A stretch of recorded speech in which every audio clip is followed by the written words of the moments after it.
utilize it, you think about, okay, who's the laziest person and how we can make it where they'll use it. So I think all of that's right there, player lounge. I think it's really well put together. The top floor, coaches' offices and all that. The only thing that's sometimes hard for me is like my office is as far away from possible as the players. So in a good way, it makes me get up and go walk to them. But I don't have as many guys. Like I love the old building. People are always walking by me. I had a chance to see players. So now I have to work a little bit harder at it, which is fine. And then the second floor being, life skills, academics, nutrition, training table, and that being for all student athletes.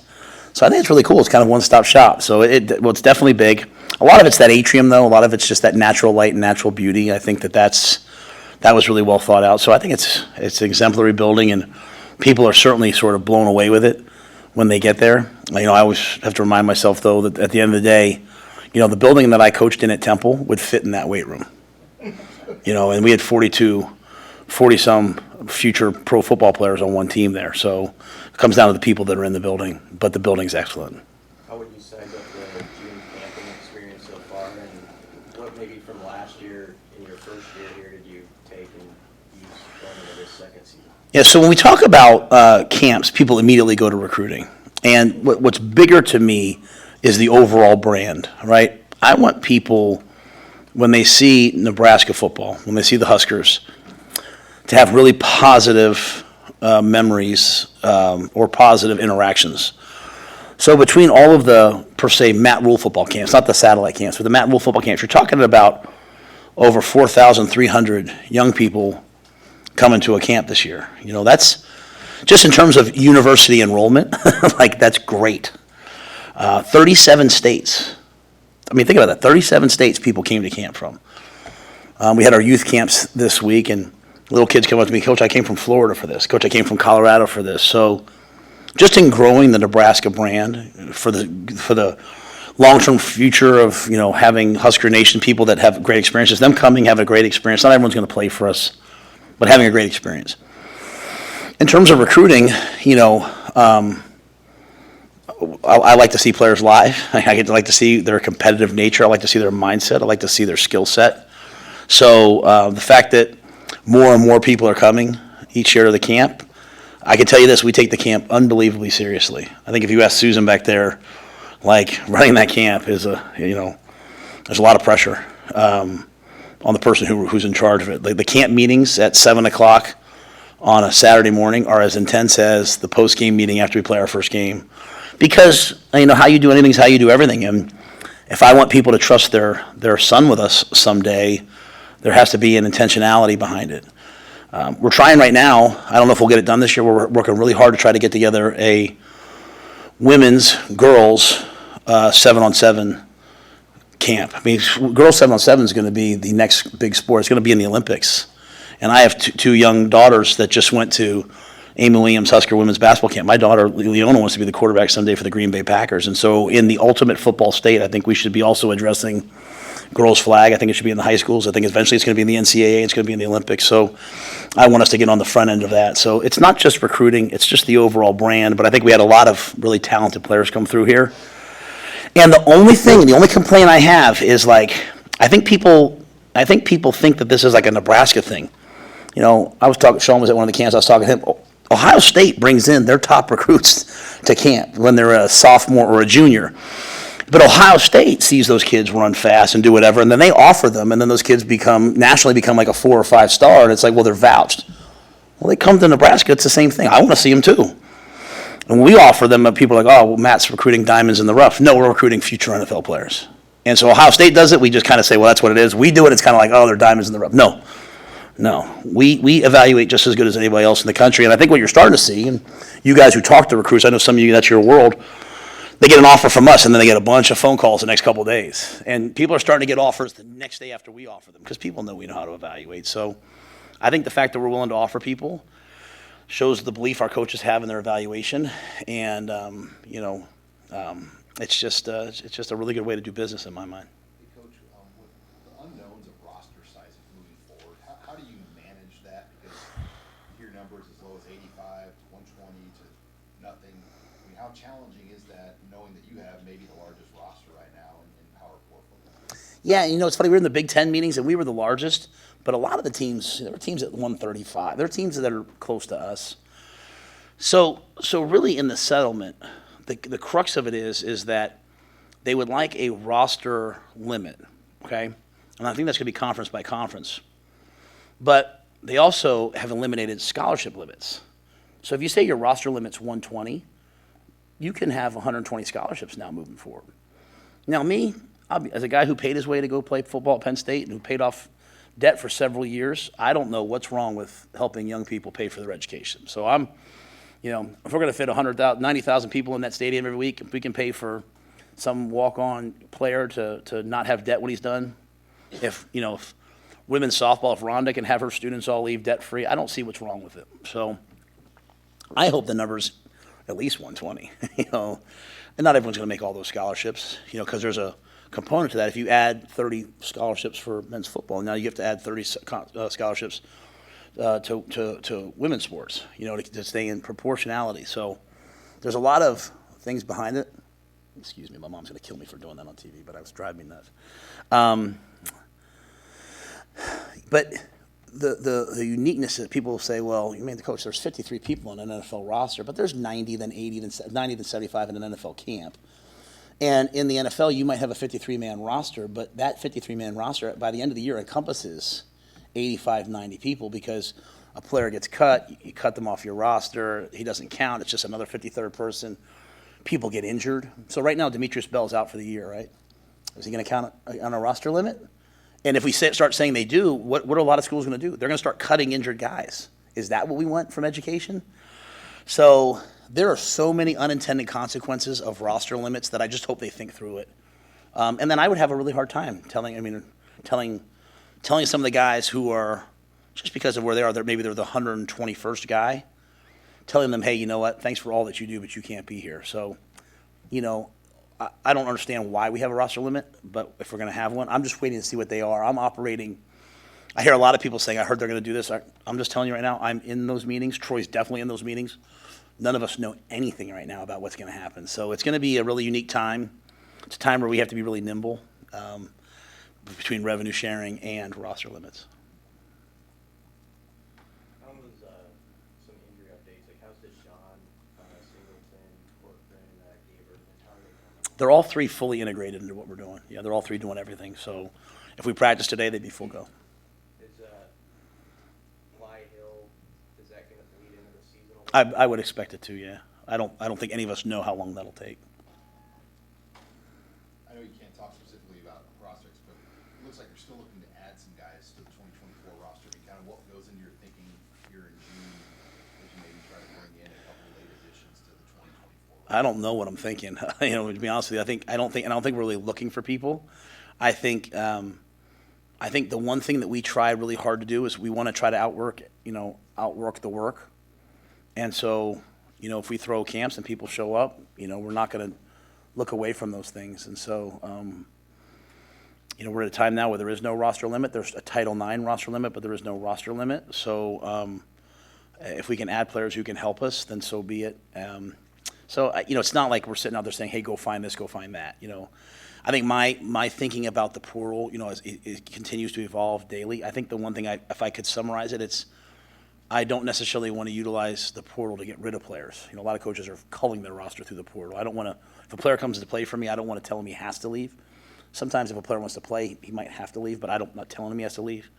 But I will look in the portal, I'll look at other places. And so if someone's available and they can help us, we're going to do our best and do our due diligence. And, it'll create a lot of competition here. And I think the one thing I see, that this group is such a great group and that they love competition. So, we'll be recruiting all the way up until probably July 31st for this year's class. And, there's a couple kids on campus that have popped up. Kids on campus have come to the portal camps. And they've reached out to us. And, there's a guy that's working out with us right now that's, that was just a student last year. So, we'll look at all places to find players. Did you get the value out of that post-grad camp the second time around that maybe you did the first time, or how did you kind of see that change in year two? Yeah, I think besides there's some students on campus who came to that camp. I think we've had 2 players from that camp are going to join the roster. So, we made it great. Obviously last year we signed Luke. Longville, and we signed, not signed, but we added Luke Longville, we added James Williams. James obviously did a great job. You know, I think the key with what we're doing, we're trying to do a complete and total roster flip without having a lot of collateral damage of players. We're not trying to get rid of a bunch of guys, right? So this allows us to continue to add in high-end talent or mid-range talent or whatever the talent is onto the team. So yeah, I think that's really helped us.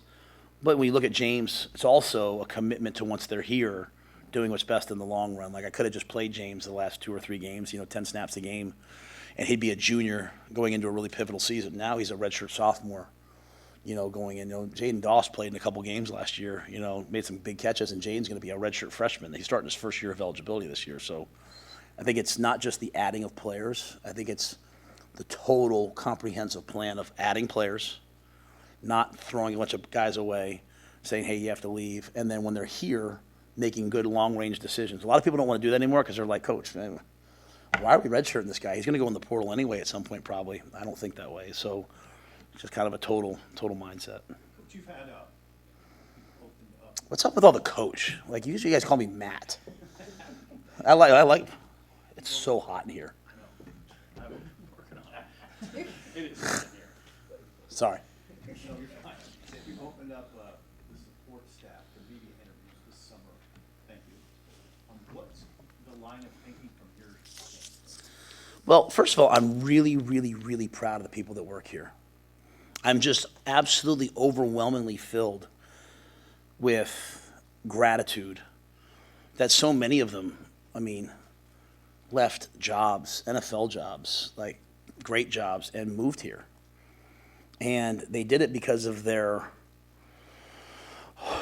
belief in what we're going to do and the way that we do it. And so I'm just so overwhelmingly grateful, and I'm proud of what they do. Like, the hardest thing sometimes in recruiting is like, you're looking at a young person and you're saying, in my mind, I'm saying, man, the best thing they could ever do in their life is come here.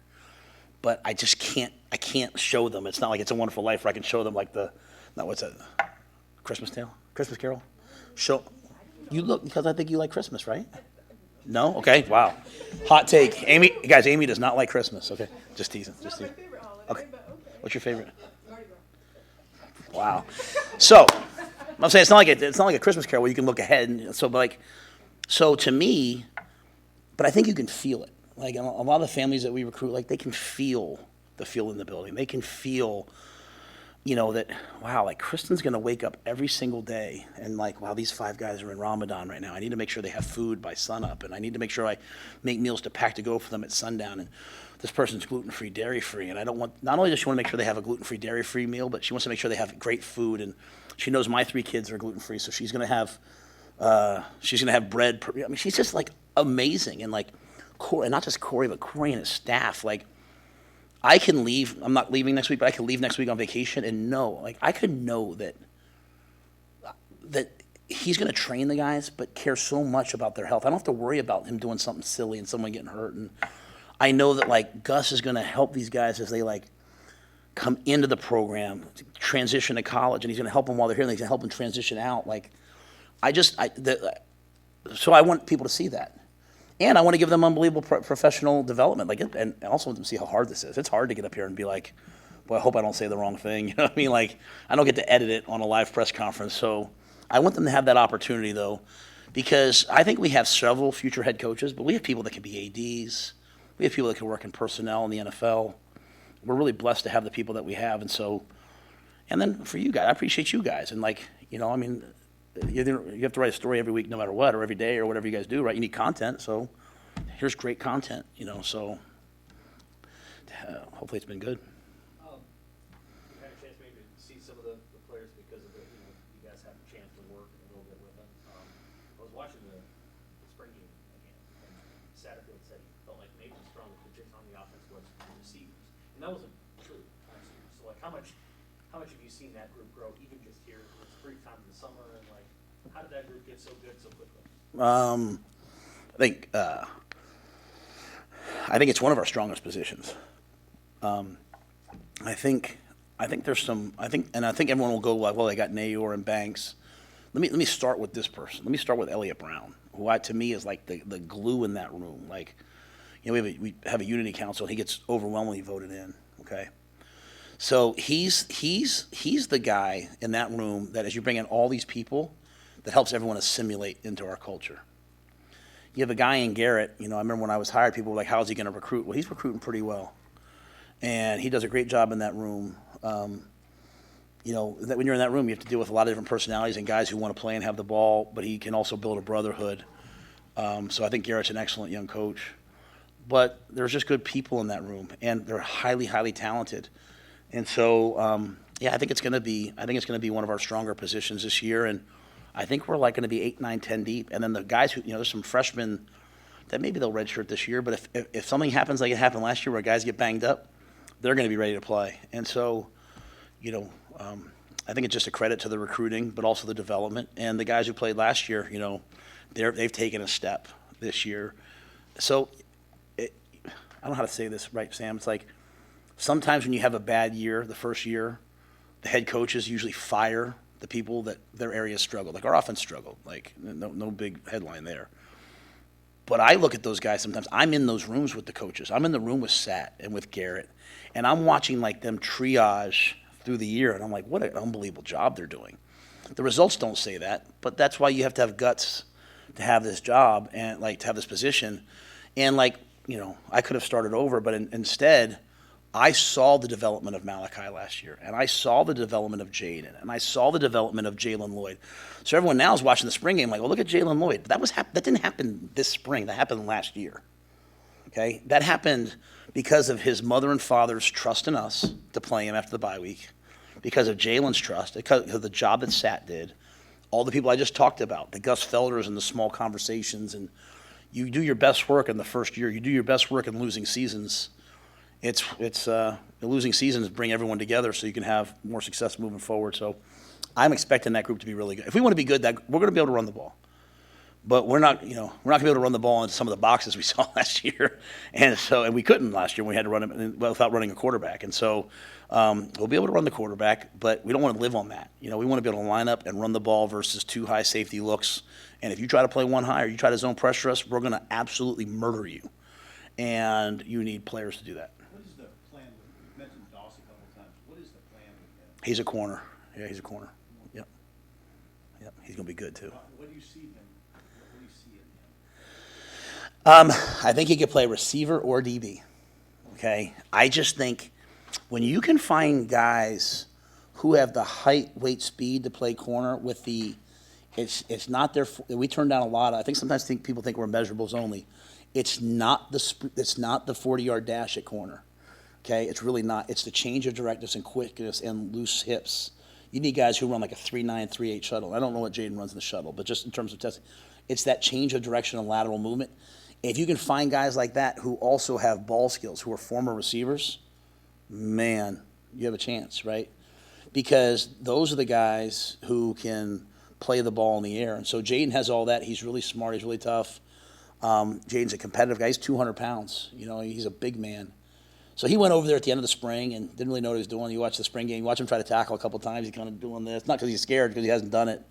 But I think he's going to be – he does need some time to develop. But I think he's going to be an excellent, excellent, excellent defensive back. Where's Terrence Knight recently talked about James Williams? Yeah, Terrence likes to talk to you guys, doesn't he? Where did he Terrence loves the media. He should be up here today. He's great at it. Where did he make the biggest jump in your eyes? I mean, Terrence told me, but what about you? I think the biggest thing with James was, I think he'll be the first to say it, was kind of getting out of his own way.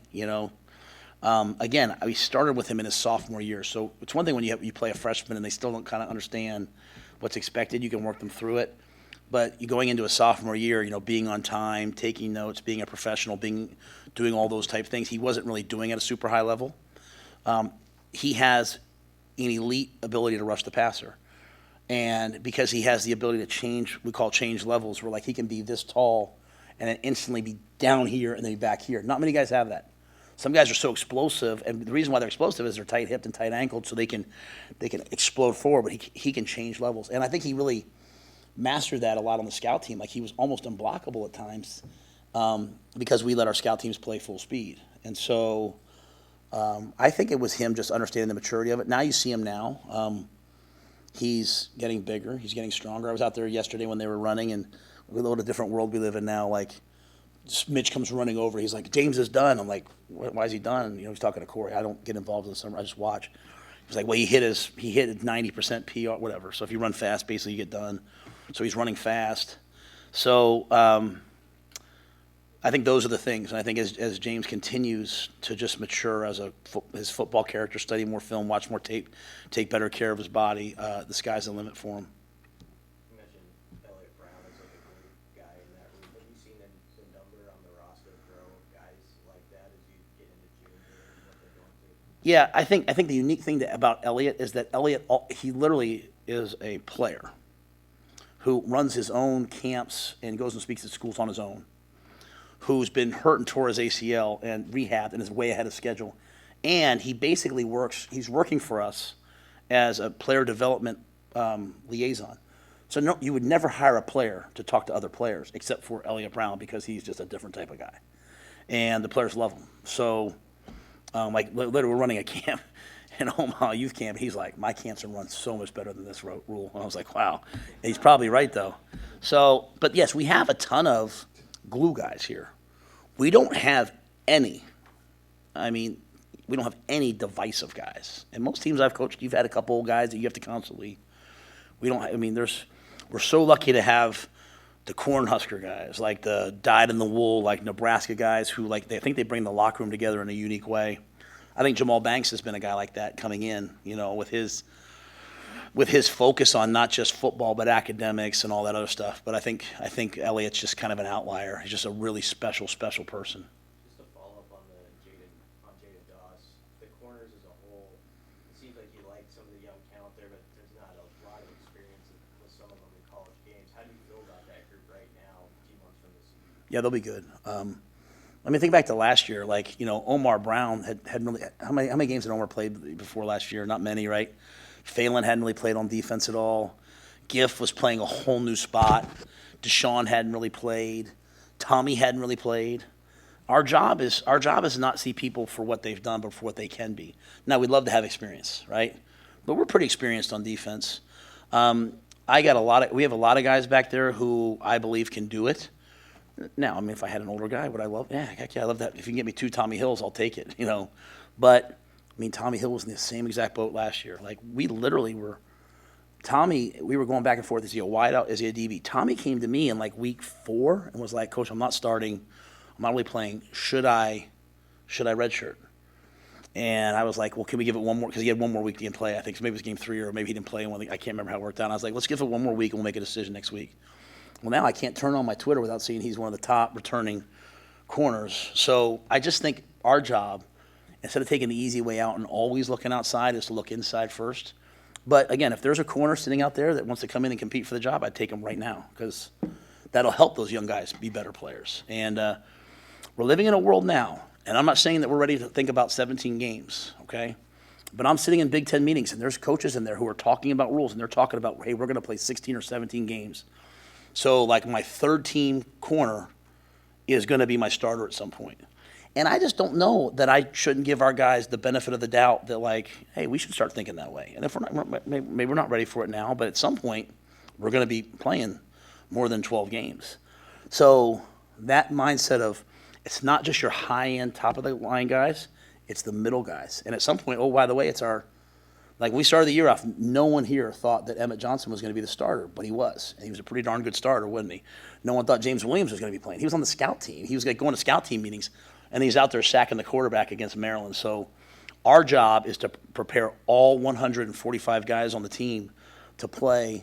But if I can add 146, who might help us? And he might not help us the first 4 games, but maybe he helps us in game 10, game 11. I mean, think about it. In 4 games down the stretch, we were a play away from winning the ball game. Maybe that guy can make one more play. That's how I look at it. That's why I come in every day just fighting for inches, fighting for edges to get us over that hump. Yeah, you had mentioned your staff, how proud you are of them. Is there a role that you still would like to add to the team? Not change personnel that you already have, but a position where you're like, man, I'd love to have somebody that's on the wish list. Yes. Troy is well aware. I think, honestly, Sam, I'm always looking to I'm always looking to hire dynamic recruiters. I'm not a dynamic personality. I like to think I'm relatable, and I'm just kind of who I am. But when I have people who have like that, we do the strengths finder that that the business school here does, and like people who have like that woo that they can walk into a room and light a room up. Like I need that. Like you're gonna talk to Troy Vincent today. Like we were at a recruiting dinner last night, and like I can just kind of be me because Troy is gonna light the entire table up. And so I just always looking in recruiting for people in that role. We have enough people, but I'm always looking to add like a person or a two. So I would love to add maybe one more person in that type of a role. And I think we're going to wait and see what happened with the analysts. I don't want to go out and hire a bunch of like, $300,000 former coaches. What I think is if I have one offensive line coach to coach 23 players, he can't coach all. Nadani's pretty darn close. Coop has 30 guys in the DB room. So if I can give Coop an assistant who by rules allowed to talk, now Coop can focus on 15, and these other 15 that are maybe down the depth chart, they have somebody coaching them day in and day out and pouring into them. So I love having young coaches like that. And if as we have success, some of our coaches will leave. The goal here is to promote from within. It's to raise our own coaches and raise our own operations staff and recruiting staff. So we have all that we need. I'd always love to hire a dynamic recruiter. I think that helps. And then when this analyst role passes, if it does, maybe it's in the winter. Maybe it's like adding a couple young coaches or maybe promoting a GA. Again, I don't know what's wrong with having someone like anybody here have your kids play Little League, right? And like there's a team with 10, and you love it when the coach takes your kid aside and shows them how to swing the bat a little bit better. Or, I'm watching my girls at basketball camp, and if Alexa Markowski's over there and she's showing my daughters how to do something, like our kids learn from one-on-one interactions. So I want as many people pouring into the players as possible. We're a developmental program. You develop by coaching really well. The Big Ten is still ways away next month. I just wanted to ask you, what did you learn about the Big Ten last year going into this year? And have you started studying USC or UCLA yet? We haven't done a ton on USC and UCLA. Our focus has been on UTEP, Colorado, Illinois, Purdue, Rutgers. That first half of the season, Northern Iowa. Those first two games really hit you fast. Now obviously Colorado will have played on Thursday night. They'll have a little bit of a head start against us. So trying to get as much as we can done, in the summer versus those teams. I've had a chance to coach against Lincoln several times when he was at Oklahoma and when he was at East Carolina. He's gonna find things that his team does really well and he'll master them. In terms of the Big Ten, I think the biggest thing that I learned last year was just and I had heard about it, but till you feel it was just especially with our stadium, was just the weather. I talk a lot about that. When I coached at Baylor, it might be, I knew I was going to play about 4 or 5 games a year. It was going to be between 150 and 180 on the turf. So I was going to go no huddle, and I was going to try to build 3 strings of defense. So if you went no huddle against me, I could rotate guys because of the heat. Here, late in the year, it's going to be cold and it's going to be really windy, and there's going to be 2 quarters a game where you're throwing the ball into a 30 to 50 mile an hour wind, and I better master those things. Like little things, like I have so much respect for Kirk Ferentz. Like we've always deferred and kicked the ball off so we can get the ball in the second half because we believe in like going into the half with the ball and coming out of the half with the ball. And if you're really good, you score going into the half, you take the ball coming out of the half, you score again, and a 10-10 game becomes 24-10. Well, I watch Coach Ferentz, and he's playing in the similar weather conditions, and how often he takes the ball, or on a windy day will take the ball so he can choose the wind and take the wind in the fourth quarter. And so me saying to myself, okay, so we lost. He took the wind against us. He took the ball against us so he could have the wind in the fourth quarter, and then they kick a field goal to beat us, and the ball hits the upright and kind of falls through. And I'm like, all right. But I'm humble enough to learn. You know what I mean? I'm not sitting here saying I have all the answers. I'm humble enough to say this to you guys, knowing that it's probably going to be trending that Coach Rhule says Coach Ferentz is smarter than him. Well, yeah, he is, so I don't care.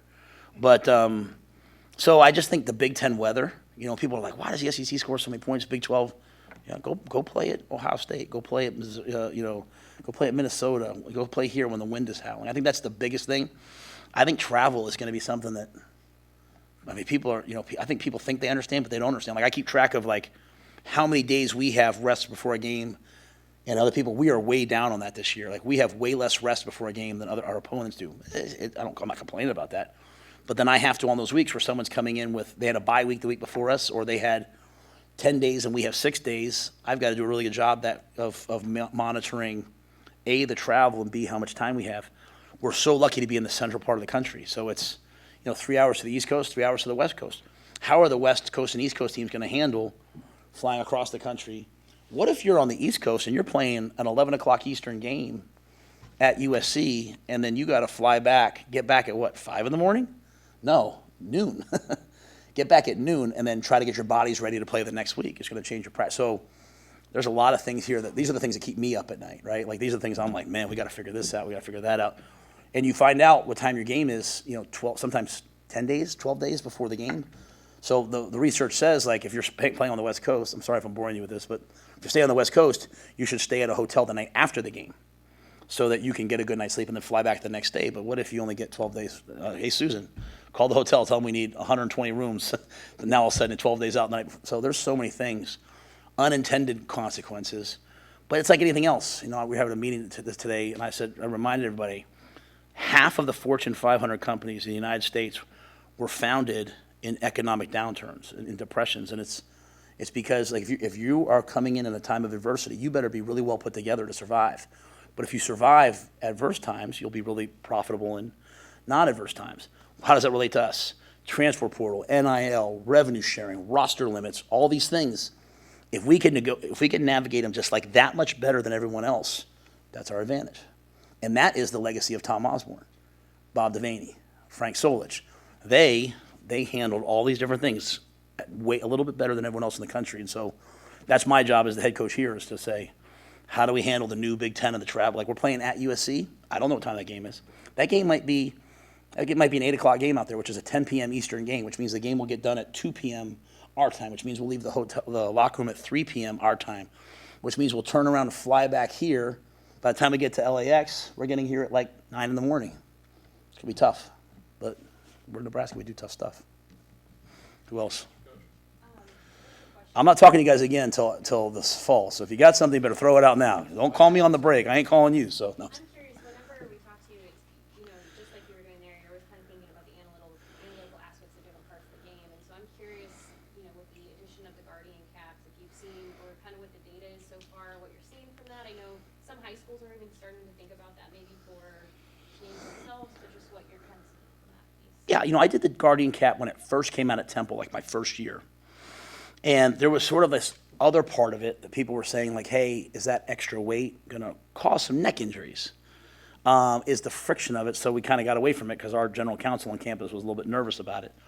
Then I got to the NFL, and they added it back in. And, it seemed like it was going to work. I got here last year, and I said, should we do it? And I don't make these decisions. I go to the medical people, and it was sort of like, hey, we want to see what, we're not sure what the data is. Like, is it helping or hurting? Then the NFL doubled down, released the data. It's helping in the NFL, so we went to it this spring. So much so that the NFL, they might let them wear it in the games, right? And so I think my job is always to point out, like, to Susan, or Susan's job, for us to point out internally, hey, here's the new helmet rankings. Like, every time a helmet ranking comes out, I send it to her. Which helmet are we in? If I can help our players be a little bit safer, then so be it. I think anecdotally, I asked the players. I talked to Ty Robinson the one day in spring, and he was like, my neck feels so much better. Because, you get hit in football, your neck's going to get, Now, I also reminded him he wasn't really practicing, so it might be that. But, so it's anecdotally, but it always goes back to the research. Always goes back to, hey, go back to the medical people. What do they want? Go back to Jay Terry, medical. And so whether it's shoes, turf, like, if I'm not making it as safe as possible for our players, then I'm not doing my job. And the same thing then with, that walk-through room upstairs, all these things. Like, hey, how can we just get a little bit better? And not making it gut feel, but making it researched out. Appreciate all you guys. Thank you. Good to see everybody. I'm on with you guys today. Well, if we're going to set it off, man. Bring some good questions, Rob.